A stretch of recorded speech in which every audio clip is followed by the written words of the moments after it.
Hello, friends. How are you today? It's a beautiful day here in New Hampshire, which is excellent. But I spent the night not feeling so hot. So, I had a fever. It happens. I don't know what I did. I really don't. Maybe I didn't wash my vegetables enough. I didn't eat anything new yesterday, but, yeah, I didn't feel so hot. I don't think it's COVID, but I went for a COVID test this morning anyways. We shall find out. But as promised today, the black cats shall get their revenge.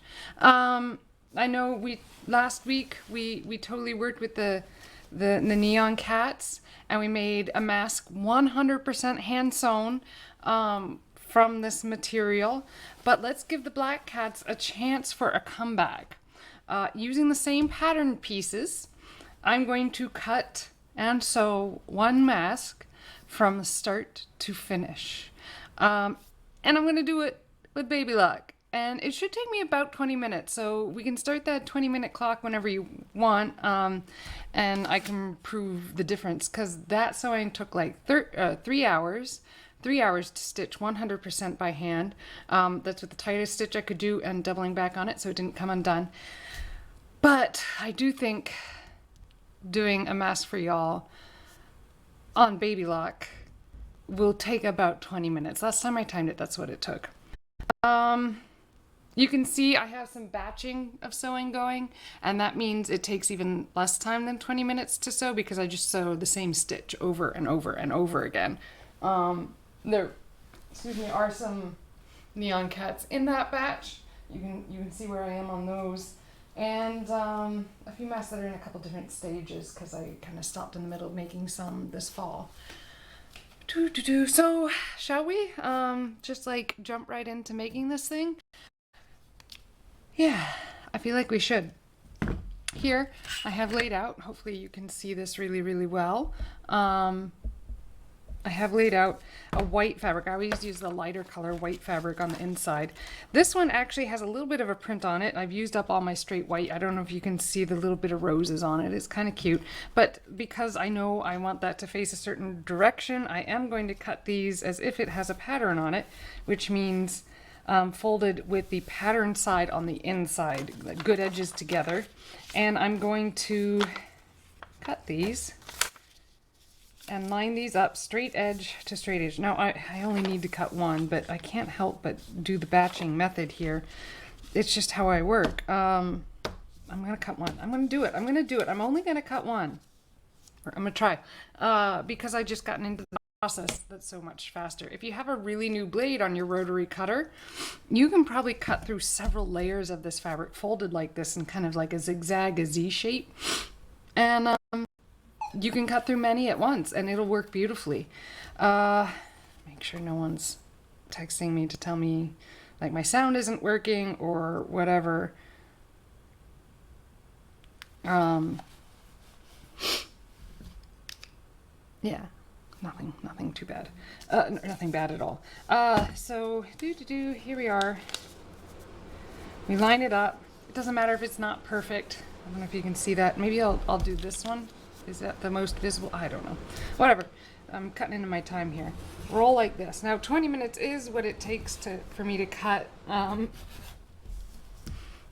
one of these from start to finish, including the cutting, if I'm not explaining to people how I'm doing it. So there's an interesting slowdown thought I hadn't really thought of until this point, that it might slow me down to talk about what it is I'm doing.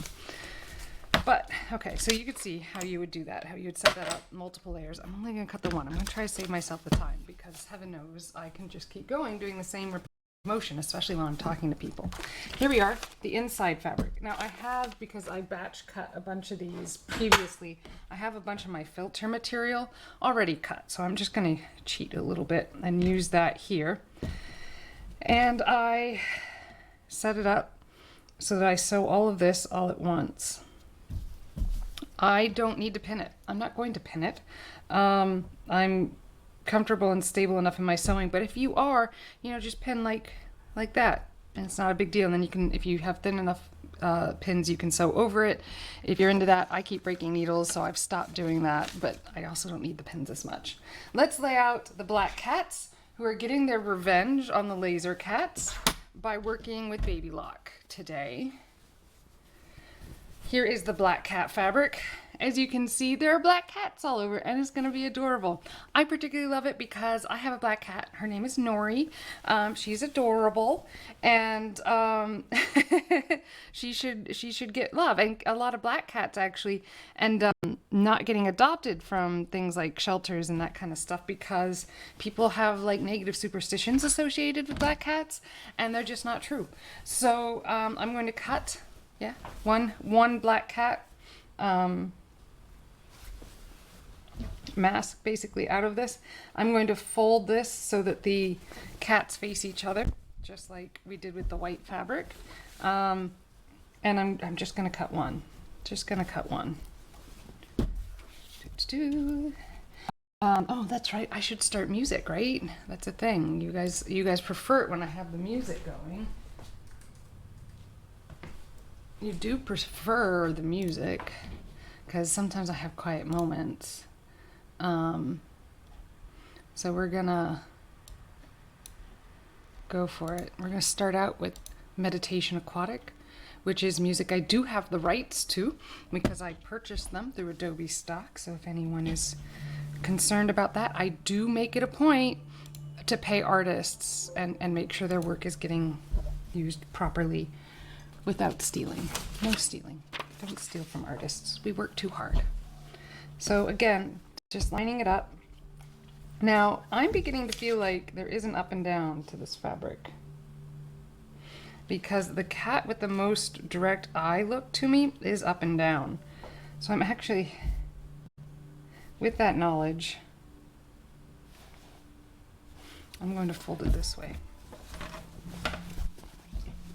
because I'm going to be putting the mask on this in a different way so that I get the up and down cat face. There we go. And you only need to make it big enough, right, to capture that whole pattern. And I'm only going to cut one. Oh, you can't see my hand. Move it on the screen. Here we go. Much better. Much better. Does that feel upside down to you? I don't know. Whatever. You tell me, okay? And we pin it down. And then I get that rotary cutter again, which I have thrown around, and slice the pattern. I do not use, so you notice I'm using this yellow again, the same piece I cut with earlier. I don't feel a need to use a smaller pattern for the inside or for the filter or anything like that. I think it just makes things harder and more confusing with more pieces to keep track of, and it just makes the entry barrier for this stuff much higher, and I don't support that. So here we are. We have the basic pieces of our mask here. The other thing I do is I usually cut several at once, but I do cut elastic. I had a bunch of elastic. Here we are. So I usually use about an 8-inch elastic. I see it leaves me enough room that I can pull it tight onto a headband with buttons on it, or a person who's wearing it on their ears can wear it, or someone can kind of slip a knot into there to tighten it up if they need to. This is the nose wire I'm using. This is a 3mm nose wire. Honestly, I recommend a 5. I've ordered more of the 5. The 3 gets twisted way too easily in the space over the nose, and I really don't like that. I wait to cut it, and I cut it for each mask. It's a slow down point, but it's what I do. So here we are. The mask, right? The white part that goes against our skin and the filter. The elastics. And the nose wire. This is what you need to make a mask. I'm going to move some stuff out of the way. I'm going to bring the sewing machine over. This is Baby Lock. It's the brand of the machine and its name.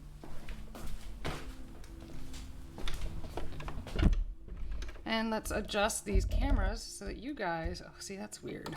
I really don't like that part. So that you all can see what it is I'm doing. Is that helpful?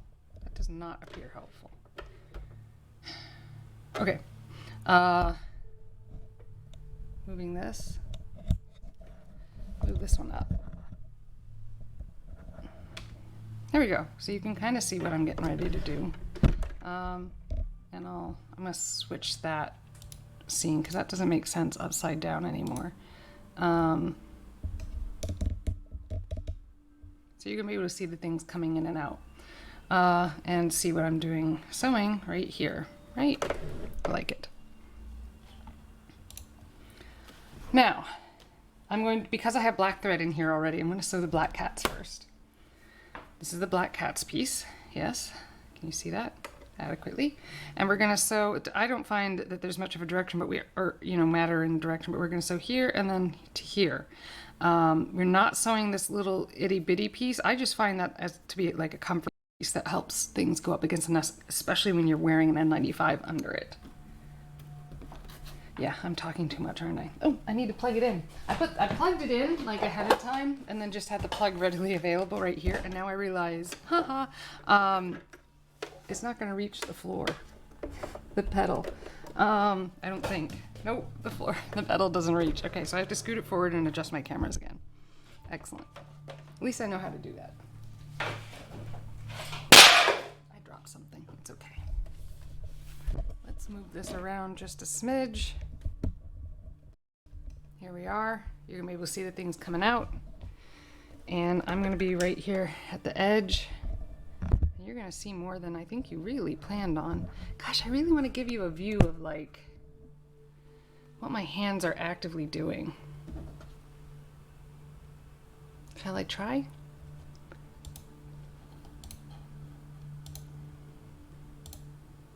I could try this one and move it. Are you ready for this?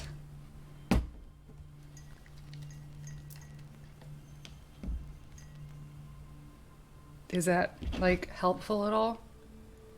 Or does it need to be above? I'm not sure how to make it above. Put a camera here. Okay, that could work if I can get it to focus, but I don't know how I'm gonna make it stick. Or is that just gonna get in the way? What do you think? Or if I do this, put a camera right here. Is this really funny? This is probably really weird. This is eating into my sewing time. Stop the clocks. Whoever's doing the timing, stop the clocks.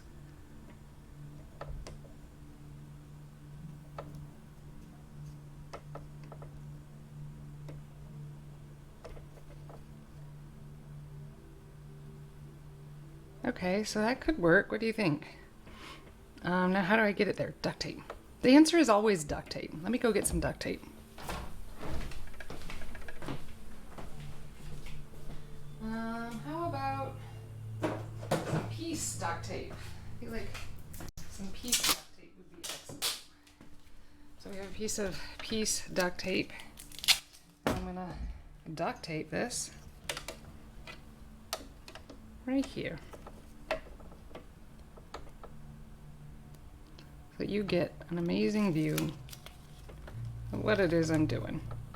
I have to duct tape this here without getting in the way of any of the strings. Now that view could bounce a little bit. You recognize what you're looking at now? Ha! And is this a good view? I feel like it is. How's that? Now you can see the camera that is duct taped to my machine. Is this exciting or what? You love it? Do you love it? All right, I can now reach the foot pedal and I'm gonna sew standing up per normal. We line this up. Again, I'm not using pins because it slows me down. Oh yes, you may start the clock again. If you're timing, I don't know. Here we are. And, you know, if I were doing this to the pattern, I would probably, you know, bring it over to a 5/8 of an inch or whatever, or 3/8. That's a more standard seam allowance. But I'm doing mine just to the presser foot because I don't like the extra bulk in the mask, and I can, so why not? And we sew forward, then we sew backwards to tie a little knot, and then we sew forward again. And when I'm getting really good, oh God, that's shaking a lot, isn't it? Okay, so if I hold it while I sew, it shakes a lot less. And I do kind of pivot it right here, just a little.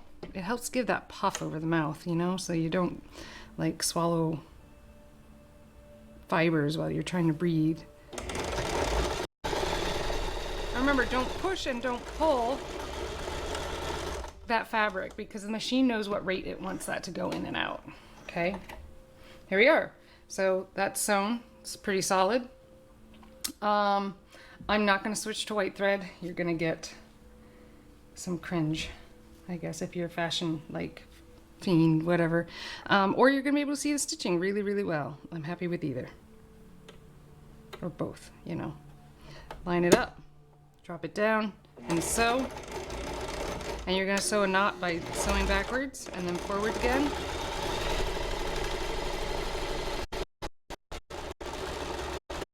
I hold it with my other hand, it's a little less shaky. Is that fun?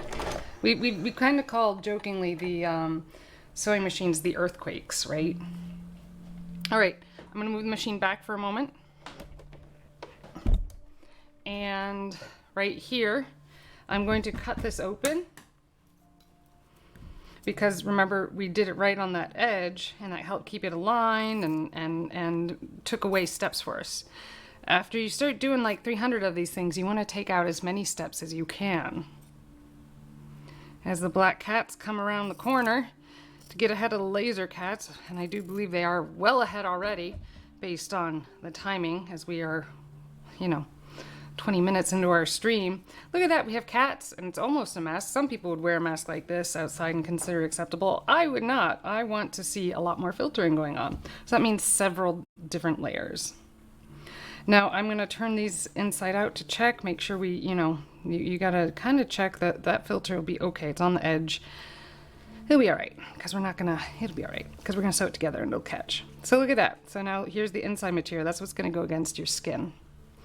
And now I'm going to press them together right at the seam, okay? Right at the seam at the nose, because that's where people are going to look. That's going to be right between your eyes. So you want that to like line up as much as possible. And I like to flip the two seams in opposite directions. Do you see that? I find that to be rather important, actually, because it helps it lie flat against the face. I'm going to pin it here. So at this, so I do a bunch of these, like I do a bunch of the black cats and then I do a bunch of the flat, the white insides with the filters on them. And then I pin them in, you know, together while I'm watching TV or something. And that seems to go pretty well. It's just this kind of mindless work that keeps my hands busy, which I'm always a fan of. Gotta remember to keep it back. There we go, so you can see. And then, so check which direction you made the outside fabric fold, and then the inside fabric, and make sure you keep them going in that direction when you pin down underneath the chin. Otherwise, you'll have it flipping directions right at your nose, and it'll be really annoying and kind of puffing out a bit. And then you pin it in place, okay? And this is essentially the beginning of a mask. Take an ear elastic, right? And you're gonna pin it about a presser foot's width away, about, from the top of the mask right here. Can you see that? Right there, just pin it. Then I want you to fold a loop like this, kind of turn it into a U shape and pin it there. This is the ear loop, and we're doing it now so that we reduce the number of stitches required. When you make 300, again, you do everything you can to slow down the to speed up the process. Now I hold it in between my fingers and pull that pin and reinsert it on, catching both fabrics and that elastic. Okay, catch them both. Again, do that with the bottom one. We know it's held into place. We know it's where we want it. And voila. Nice, right?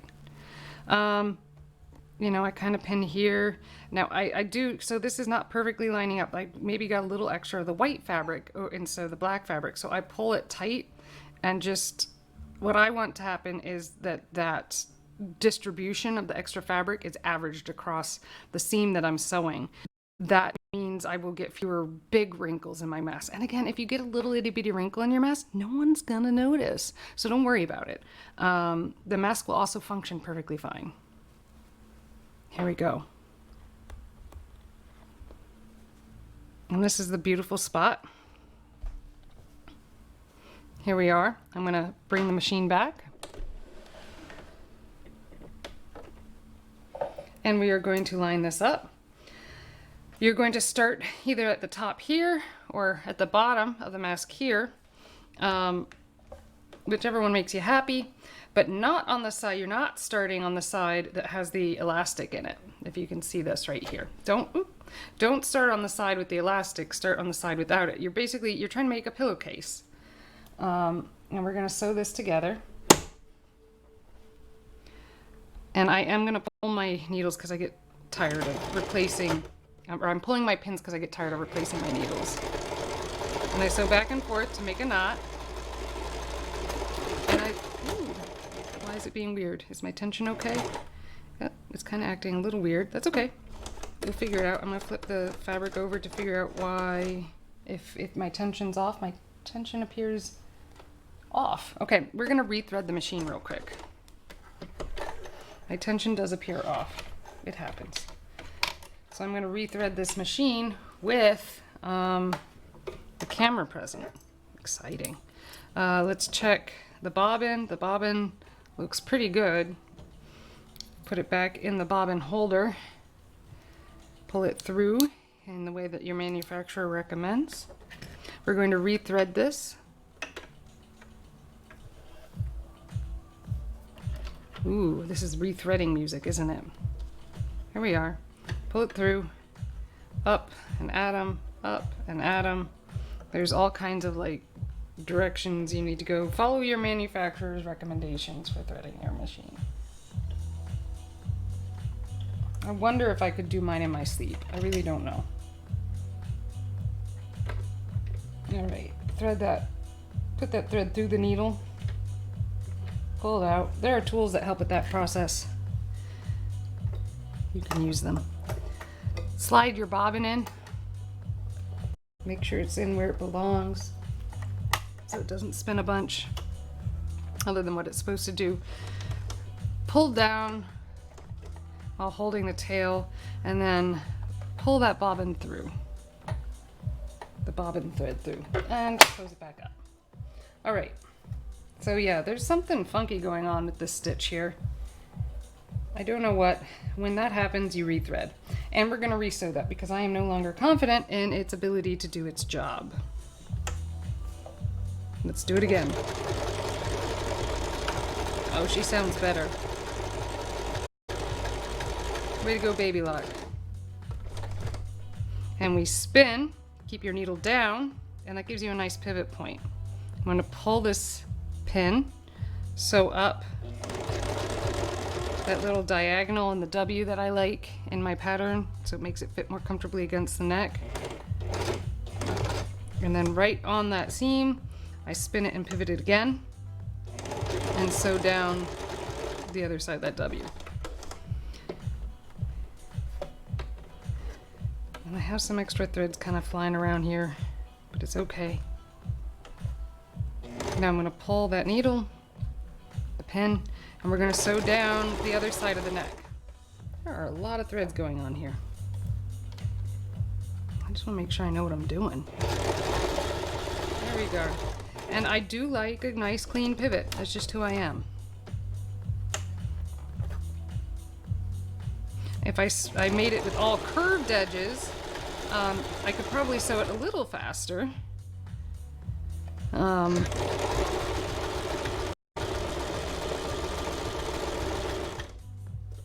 Now, I'm going to sew that one off with a knot because I tend to cut that corner. You'll see in a few minutes, so that it's lays flat against the face. Again, another knot.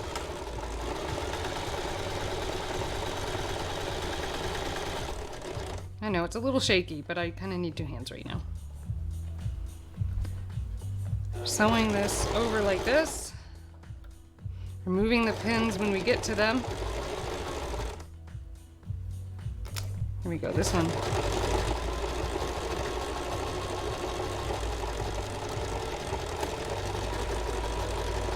And then backing it up to sew a knot and back forward.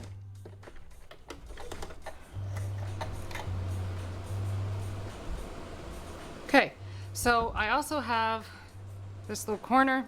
Oh, I've missed some of the white. That's gonna cause a problem. So that's why we check it and cut any corners, because it will make it less puffy on the inside. Trust me on this, okay? I used to not do it, and then I realized I could do it, and I was like, oh my gosh, why did I not do this before? Let's trim this up just a smidge. It's not necessary to be quite that thick. And we're gonna resew this with that facing forward. Cool. Because that is not what we wanted. And that's the problem when you start using something with like a smaller seam tolerance than typical. As you do something like that. Look, easy fix, okay? Don't worry about it. Don't stress about it if you do something like that. Just sew back over it. And then you can trim it up.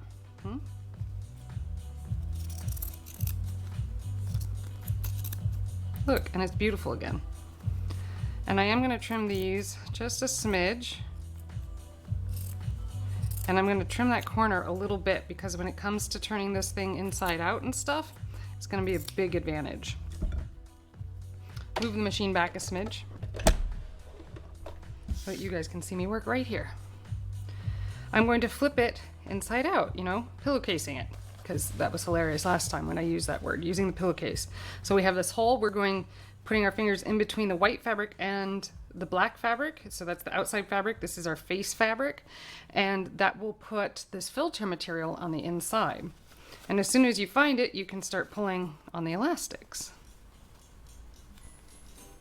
And it's almost a mask. Look at this. Right now it is a nose wireless mask, which I am not a fan of because we want that really tight seal so that we're breathing through the material. Remember, when you are making a mask, the whole goal is to breathe through the material, not out the sides and into your eyeballs. We want our eyes nice and moist, and we don't want to be breathing whatever's in our mouth onto our eyes. So you might think the next step is to put the elastic on the other side, but it's not. What we're gonna do is actually sew the nose wire hole. And I make my nose wire hole much wider than most people because I want to make sure it seals nicely. So I really have only about, look at that, an inch from the ear that I'm not, see I'm marking it right there. I usually put 2 pins to mark it with where I wanna start, or I change pin heads. Here we go, we'll go with the pinhead change, so that pink right there. And then I like to press it so that the white and the black are equally present right on that edge. See that? And I use my thin needles.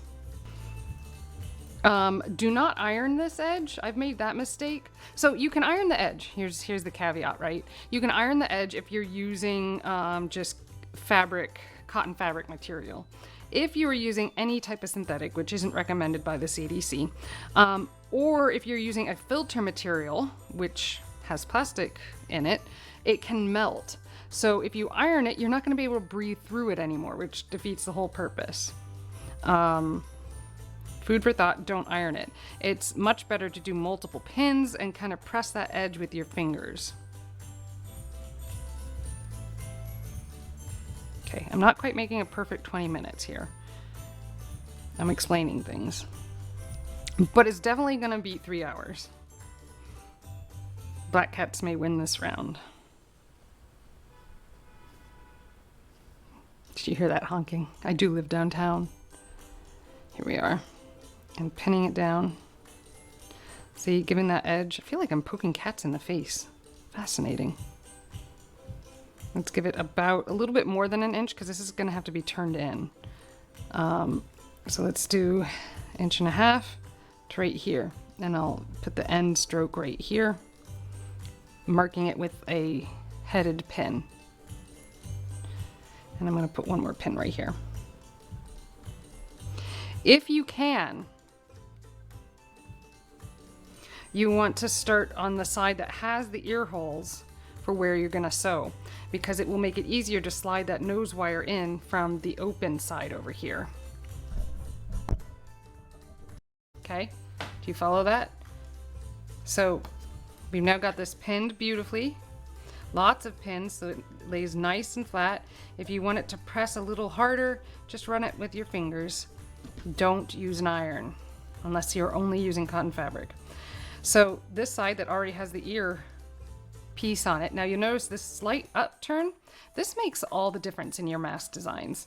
If you're designing your own mask, really make sure that this part either comes out parallel to that cut that follows the ear right here, or at an angle, because you need that. I'll use my arm, make sure it's in view. You need that pull up this way, right, to get that mask snug against the face.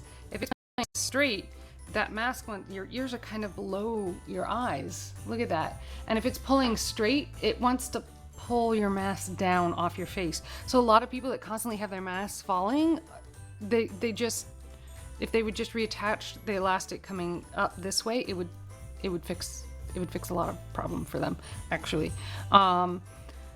So now you know how to fix the masks you don't like, because they aren't safe if they're constantly falling down. If you're constantly touching it, the whole goal is to put on a mask and don't touch it till you take it off. And if you do have to take it off, like put it facing up somewhere where you don't have to touch it again. Because putting it down around your neck is not safe. It is not good, because you're then touching your skin with it. And if there's particles on the outside, you're just breathing those particles in all of a sudden. Not good. Not good clinical practice either. So if you're wearing a mask, take it off, put it immediately in the washing machine. Don't wear it outside again, and get another mask. That's why we own a million of these things, right? It's not just a fashion choice. Anyways, I'm going on a rant. So here we are. We're going to start sewing right here.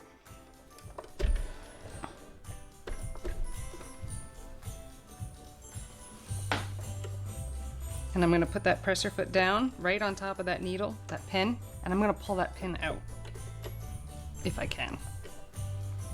And we put it in the pin cushion. And I put that foot down, and I'm going to sew backwards right away because I'm kind of forward of where I want to be. Whoop, and the string came out, the thread. That means I get to rethread the bottom half of this. That happens when you don't make enough of a tail. Thread it on through. It'll be fine. I'm going to recut that so it's a nice even flat thread cut, and I'm going to thread it easy-ish. There we are. I'm going to hold it this time so it doesn't pull through. Here we are. I'm going to sew backwards right away. If you don't sew backwards right away, you can sew forwards, and you're just making a knot anyway, so it doesn't matter too much. And then we're going to pivot. In this particular case, I'm leaving a little extra room to the left of that presser foot. I found when I sewed right up against the presser foot, I had a harder time getting the wires into the nose. So give yourself a little more room right there. And to keep this super flat and stable, I'm going to probably sew over these pins. Don't sew over pins when your stitch is parallel to the pin. Only sew over pins when your stitch is perpendicular. And the thinner the pin that you are sewing over, the better this technique is. Because there's greater chance for your needle that is sewing to miss sewing directly down on it. Because that's how you bend and break needles. Alright, so here we are right at that pink-headed monster of a pin, and I sew my needle by sewing forwards and back, and I pull it out. And I'm going to pull my pins out and put them right in the pin cushion. Here we are. And you can see it on this side, right? That little pocket I've created that the nose wire is going to go into. I'm going to move the sewing machine back again. And again, I would do like a bunch of these of the same stitch, and I'd have like 20 of them, and I'd have 20 nose needle or nose wires to put in then all at once. And I measure it by just lining it up all the way to the edge, and I mark that, and then I use wire cutters to cut it.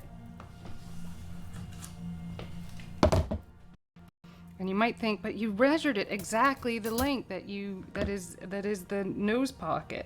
And yes, I did. I do want to create a little bit of tension, but not that much tension. You're right. So I take this, and because this can like poke through a fabric, if you are someone who wears an underwire bra, you've probably experienced an underwire bra and their underwireness poking through the fabric eventually.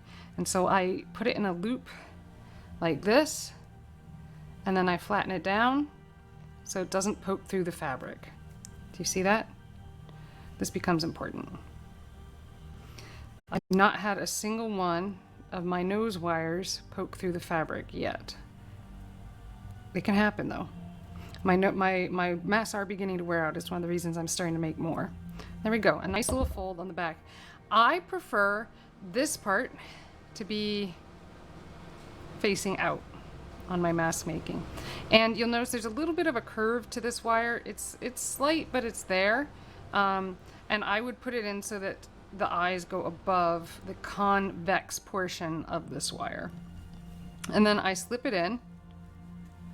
I like to go in between the fabric on the outside so that that extra fabric, that extra seam fabric right here, so you get 1, 2, 3, almost 4, 5 pieces of fabric. So it's 1, 2, 3 pieces of fabric and 2 pieces of the filter material. So that's what's up against your skin, and the wire is on the outside, so you get a little bit of padding.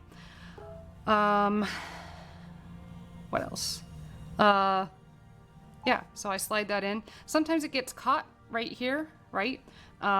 Because there's a little pocket, so you just have to move it back, move it forward and back until you get it in there. And now the nose wire is inside, so look at that, we now have just a little bit of a tolerance. And I'm gonna pin right there because I need to sew that shut. See? And the nose wire is gonna live right there, and it's gonna be amazing. Look at these adorable cats, they're gonna like stare at people from my face. It's wonderful. It's absolutely wonderful. Now, because I do all of this at once, I then do the next step, right? Because I'm doing like 20 of these at once, and I fold that inside aspect in just to the width of the presser foot. That's all you need, right? And I pin it in the middle. And then I take that other ear elastic and I slip it in. Here, I'm going to trim these threads so that they get out of your way so you guys can see what it is I'm talking about. They annoy me. I'm going to slip it in right here, right at that edge, aiming for that same angle that we really successfully achieved over here. Do you see that? I'm just going to slip it in. And then I'm going to pin it. Again, working to get that black fabric and that white fabric as parallel and perfect as possible, because that's what will make it look so pro. No one will believe you made it yourself. And then take a nice thin needle, a nice thin pin, and pin that elastic in place. See that? Now again, when I want that nice crisp edge, I put more pins on it, and I don't iron, even though ironing would provide a nice crisp edge. You know what I can do? Why didn't I think of this? Here we go. Isn't that better? Yeah, it is. Why wasn't I doing this the whole time, you ask? I know. I'm a noob. Okay, so, and then we put it in a U shape back here. Try to match it up roughly where this one is. Let's pull that out all the way so we make sure we are in fact matching it. I don't find the width of this ear inserts being super important to fit, but I mostly wear headbands with buttons on them, so I could be wrong. Here we are. So we get that elastic up in there, slide it in, and pin it into place. Here we are. And I'll put one more pin here because I really want that to be smooth. Here's the other super secret trick I'm about to do. I really prefer it when my masks have a top stitch on them. Okay? So I'm gonna add another pin here. I'm gonna add another one, maybe two here, because when it has the top stitch on it, it lays flatter against my face, gets less puffy, and just looks so bespoke. It looks like I cared about making it, unlike, you know, the mass-produced people who are more worried about making many the same thing instead of making, you know, one or two beautiful products. And granted, I do, you know, batch these things and I can get a lot out of them. But I like that top stitch quite a bit when I'm making my masks. The other thing it does is it gives me two stitches that are holding in those ear elastics. See that? It's going to be beautiful. So the first thing I do is I sew that, oh, I'm sorry, moving cameras. I sew that open pocket of the ear, of the nose wire. Ear, nose, what body part am I talking about? That was weird. I know it was. And let's move this back to this one. I'm going to line this up right here. I'm going to pull the pin out to here so I can put my presser foot right on it. Pull the pin out. And I'm going to make sure that wire is definitely on the outside of that presser foot, because we do not want to sew over that wire with our needle. It's only aluminum, but I'm telling you, the needle won't win. And it's those moments that you think maybe you should be wearing eye protection while you sew. If you're super fancy and have the ability to do this, I have been known to do that, to move, you see that? To move my needle over to the side to get really close, but I think I've given enough space that I don't need to do that. Now I've kind of missed it a smidge, but that is a-okay, because we can pivot that and close that little hole, and no one will be the wiser. No one's even gonna see it because it's really, really black fabric and really, really black string. Thread, whatever. Technical terms. What are you talking about? So I'm gonna go ahead and clean these up so you get a really great idea of what I'm working with here.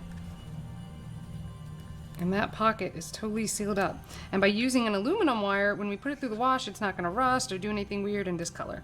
So I do recommend aluminum. We're gonna clean up those threads.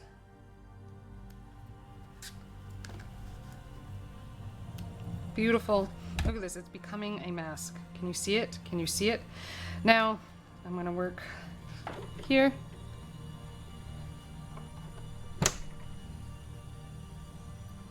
And I just realized that view is mirrored. I'm gonna edit that real quick. That's the view I actually have. All right, and we're gonna sew, and this is the top stitch. So it's important to keep it super parallel. And now this top stitch is of course enabling my, there we are. It's reinforcing my ear elastics. It's pretty much wearable now, so I guess I've done it in about 30 minutes, maybe not quite. But I've also talked you through the process 100%. And I do cut corners by batch sewing most of this. So keep that super parallel, okay? Trust me, it just looks so good when you do.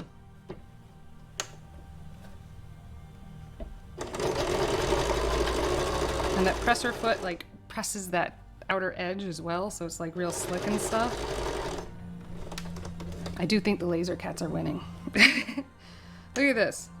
30 minutes or 3 hours. Someone want to do the math on that and let me know like what the difference is. How many more times does it take me to hand sew?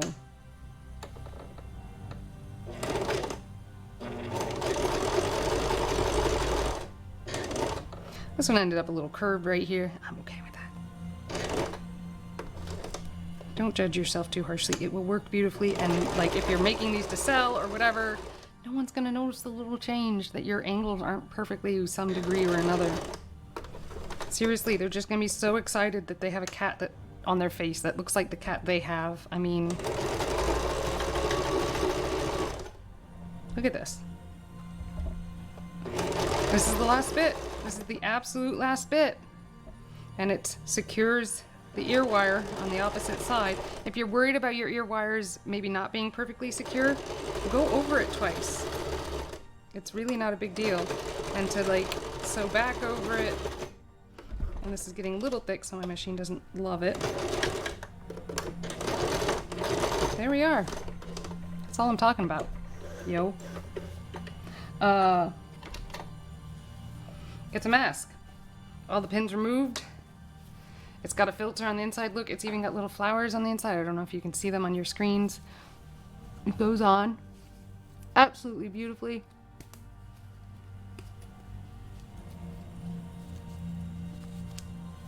And then you line up your nose, you pinch it here, and then you work this around the outside, and then I pull my skin so I don't wrinkle like an old lady, because I am an old lady, and I'm okay with it. And it's a beautifully fitted mask. And look, it works on ears. My ears are very tired of masks. But look at this. It is not blowing into my eyes. I can wear this with glasses. You can pinch it real tight if it is, because that wire is real strong. There's a little bit of breathing resistance. Gallows 11, thank you. Thank you so much. Yeah, I adore this mask pattern. If you want it, just DM me on Instagram, Uncharted Tutoring, and I will send it to you. I just cutting papers and changing the pattern until it fit really, really well. You can kind of see that my face is lopsided a little bit. There we are. And it works over ears, right? Now it'll be a little looser because I make it so that a knot can be tied here so it can get tighter, but it totally works over ears. But yeah, look at this. Right on there. And you're safe. So this is a 3-layer mask, right? If you don't have access to the filter material like I do, just go ahead and add another layer of cotton quilting fabric. I have my black cat named Nori, and this looks a lot like her. So much like her, and I just love the idea of wearing a mask with cat faces on it. And so the black cats won this round because they had in their corner Baby Lock, the sewing machine, and the rainbow cats, the neon cats, you know, they did well for the tools they had. The rubber can be narrower. Yes, so the ear elastic can be narrower. I like a thicker one because I really want this tight. Remember, you're supposed to be breathing through the mask, not feeling air come out at your ears or not coming out at your eyes. It can be narrower, but this was bought for me at like the beginning of the pandemic when everyone was buying this stuff, and you couldn't get smaller than this because so many people were making masks. But I kind of like the thickness so that it can be pulled really tight against your face. Look, masks. Like this pattern is like the most comfortable mask I've worn all pandemic, because we kept adjusting it until it made like that perfect fit. But they have to be tight to work. They really do.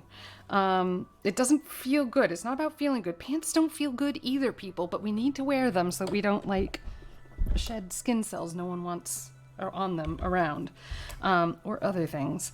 So like, you know, don't be afraid to wear your mask tight. And yes, the rubber can be narrow. The ear elastic can be narrower. If you have access to it, by all means.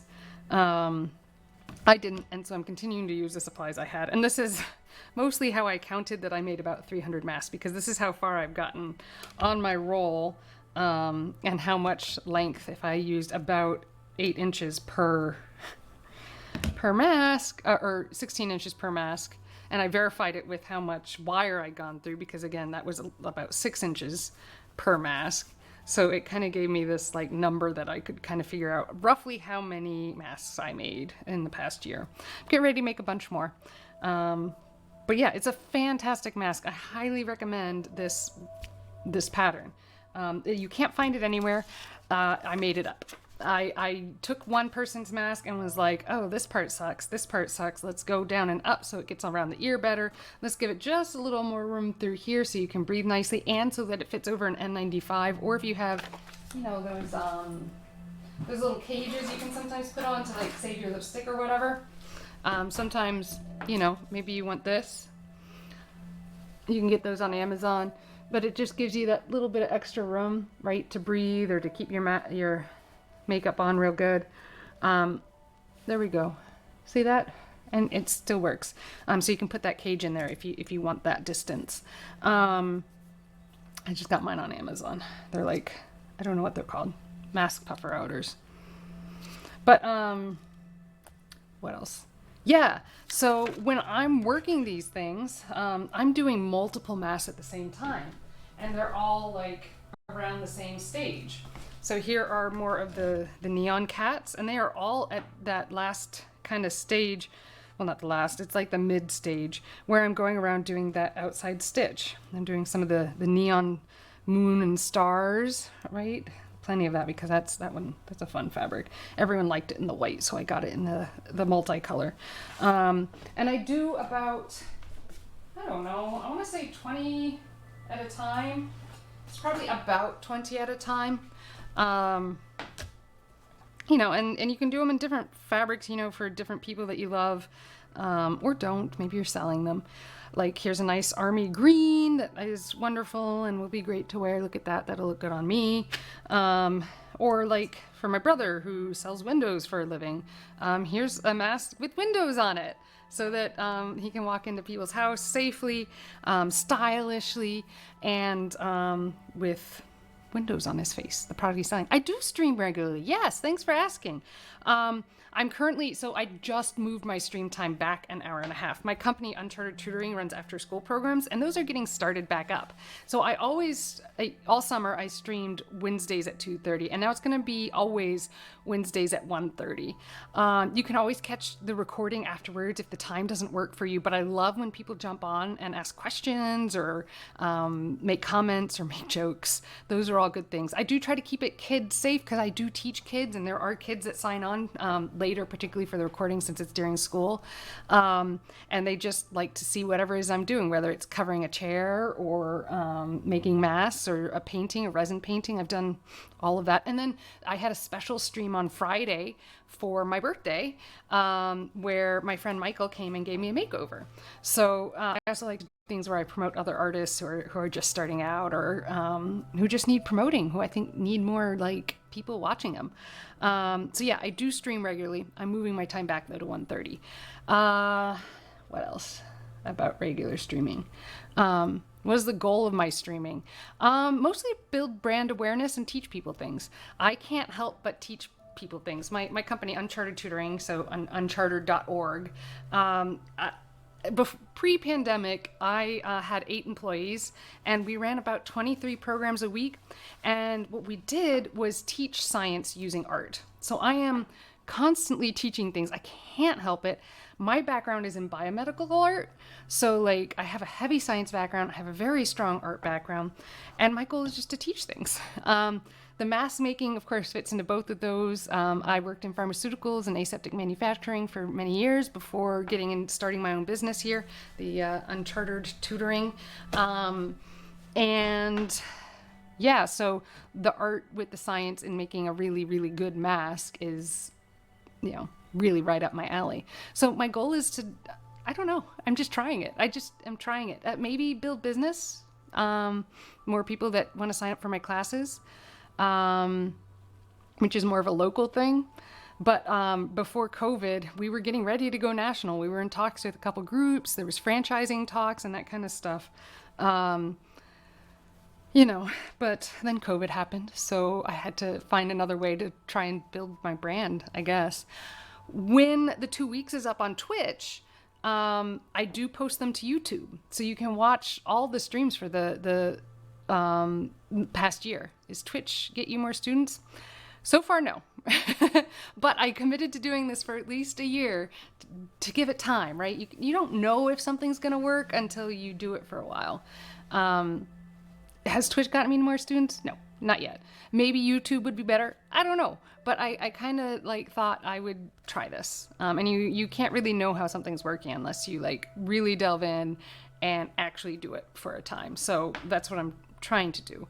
My Instagram and my Facebook do seem to get me a number of clients, if you will. So if you like what you're seeing here, I do similar, sometimes shorter, you know, like little clips of silly things that I've done. Like I fluid painted and then resin poured a 4x8 table, actually 6 tables, but 2 4x8 in a blue color and 4 4x6 tables. And on Instagram, you can literally see me lifting these things.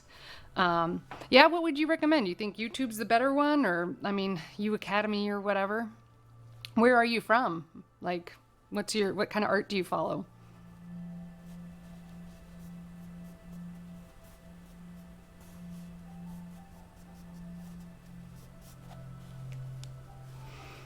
It could be weak for my purpose. Absolutely. Yeah.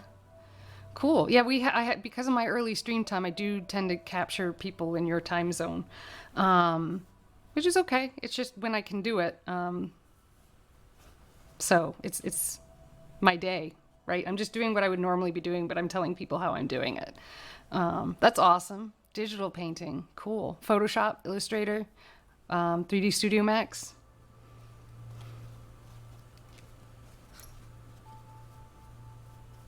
I do have some digital painting as well. They're not, I mean, whatever.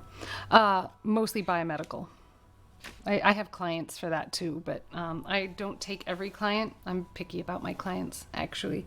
I don't take every client. Yeah, I can do that. Okay. Awesome. Excellent. What do you like to see in terms of streamers? Like, what are you looking for when you're looking for a stream?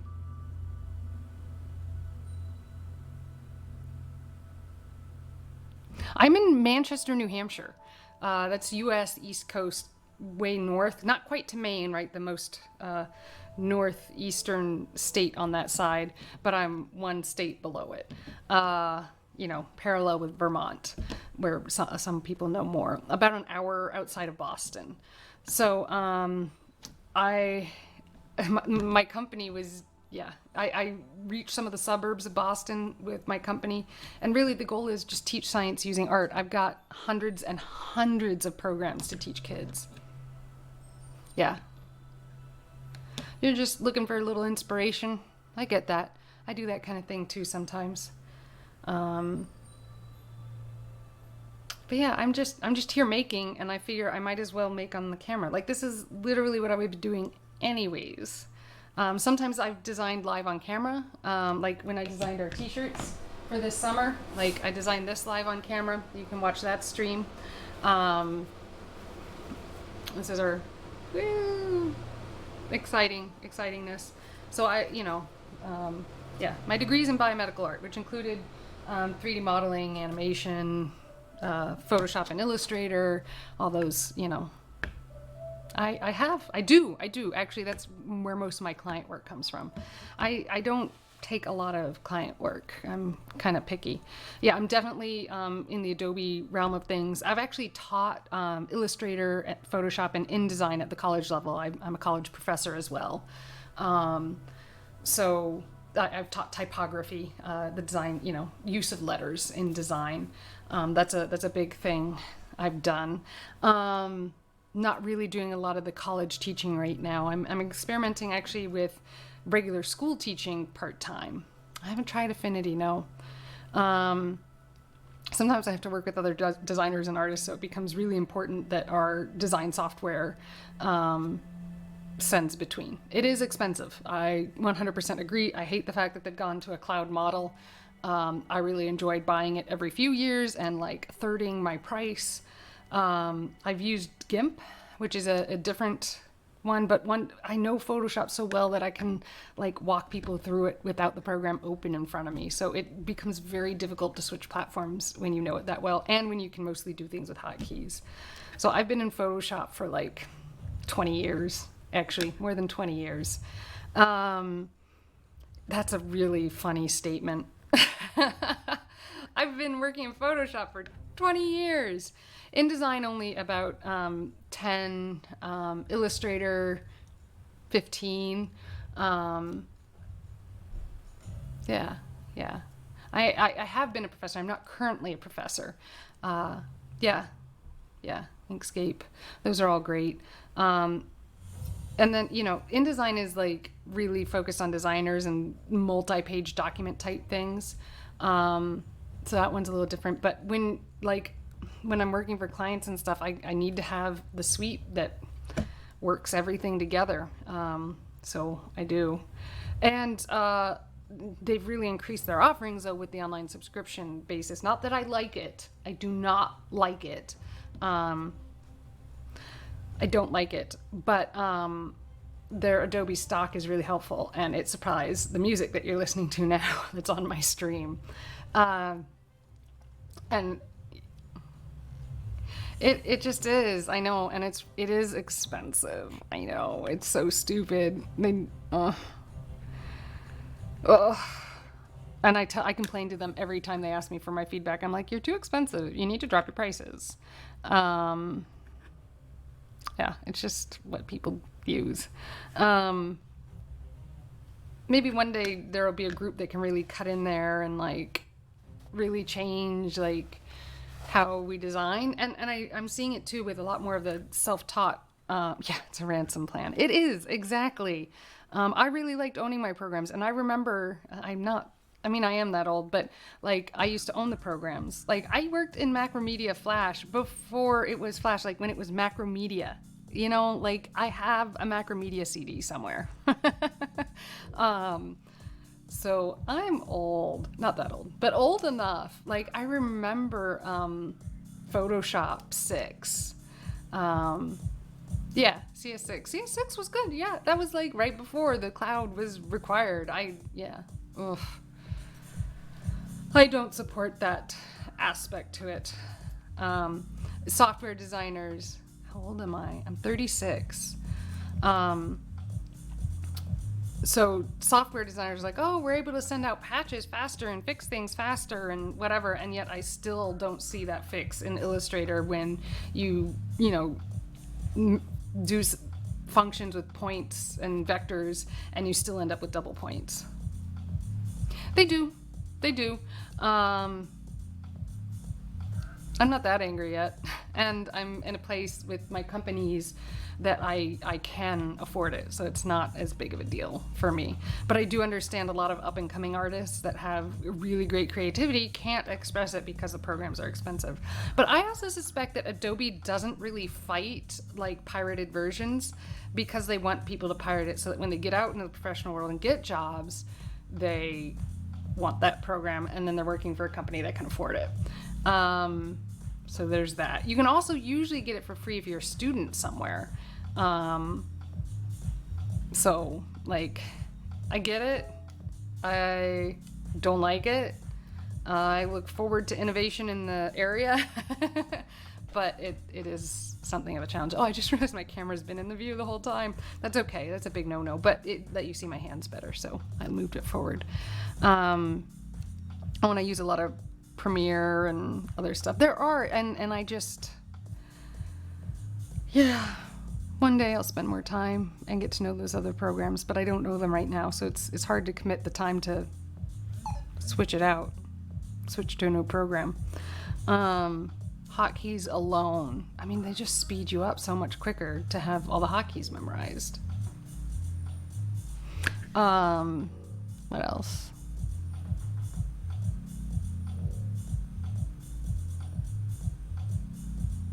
what other exciting things? I don't know.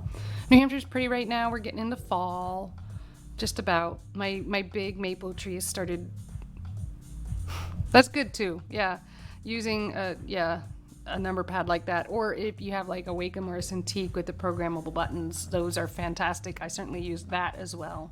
Mostly switching between tools. What else? I don't know. Fall is beautiful here. I'm trying to get in a few last swims before it gets cold. I have the opportunity to go to the beach this weekend. I just might do it. A friend is cat sitting for someone who has a beach house. She's like, come visit. And I'm like, I just might. Although it sounds like it's Seafood Fest, so maybe I'll stay away from all the people. How's Israel's COVID response? I haven't heard about them in a while. I thought they were doing all right. They have a good vaccination rate, don't they? See, the city I'm in, Manchester, is only 54% vaccinated, and it's not because of a lack of vaccines. The state itself is around 70%, but the city I'm in is 54%. And I'm a compromised person. You had the third vaccine. Oh, me too. I had a booster shot 2 weeks ago, and my flu shot, because I'm compromised and I teach in schools with children. So, yay for us 3-shotters.